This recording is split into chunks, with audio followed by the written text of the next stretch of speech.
Akankah adidaya Amerika ambruk seperti Uni Soviet?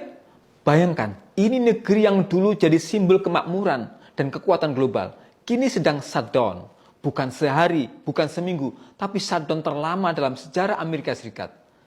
Sejak 1 Oktober 2025, lebih dari 4.100 pegawai federal dipecat dan ratusan ribu lainnya dirumahkan tanpa gaji. Museum Nasional tutup, riset kesehatan berhenti, bahkan pengawasan wabah penyakit ikut lumpuh. Kedengarannya kayak film distopia politik, tapi ini bukan fiksi, ini realita Amerika hari ini. Masalahnya bukan cuma politik yang buntu antara Demokrat dan Republik. Di balik itu, fondasi ekonomi Amerika mulai retak. Lihat tren global. Sejak 2022, porsi dolar Amerika Serikat dalam cadangan devisa dunia turun dari 59% jadi 55%. Negara BRIC mempercepat dedolarisasi, membayar minyak dan perdagangan antara mereka pakai yuan, rubel, atau rupiah. Bahkan Arab Saudi, sekutu lama Washington, sudah menandatangani kesepakatan minyak dengan China tanpa dolar. Dan di dalam negeri, utang nasional Amerika tembus 35 triliun dolar, setara lebih dari 120% PDB-nya.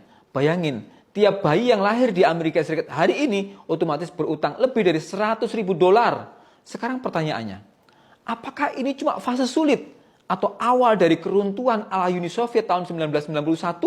Waktu itu, Uni Soviet juga tampak tak terkalahkan, kekuatan militer besar, pengaruh global luas, tapi sistem ekonominya rapuh, birokrasinya gemuk, dan elit politiknya sibuk saling menjegal.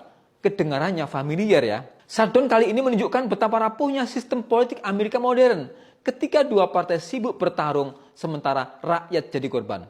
PHK massal pegawai federal, layanan publik macet, dan pemerintah gak bisa sependapat.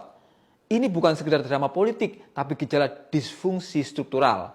Jadi, akankah Amerika ambruk seperti Uni Soviet? Mungkin belum sekarang. Mereka masih punya dolar, teknologi, dan Hollywood. Tapi sejarah mengajarkan setiap adidaya punya tanggal kadaluarsa. Dan tanda-tandanya sudah mulai muncul dari dolar yang ditinggalkan, ekonomi yang timpang, sampai politik yang membusuk dari dalam. Mungkin bukan soal jika, tapi kapan. Dan kita sebagai generasi muda global perlu belajar satu hal penting. Tak ada kekuatan yang abadi. Yang abadi adalah bangsa-bangsa yang mau belajar, beradaptasi dan berdikari, bukan yang bergantung pada adidaya yang sedang sekarat. Dan ketika sang adidaya mulai retak, dunia punya kesempatan baru untuk menulis ulang peta kekuasaan. Pertanyaannya, siapkah Indonesia menjadi adidaya baru? Tulis pikiran kalian di kolom komentar.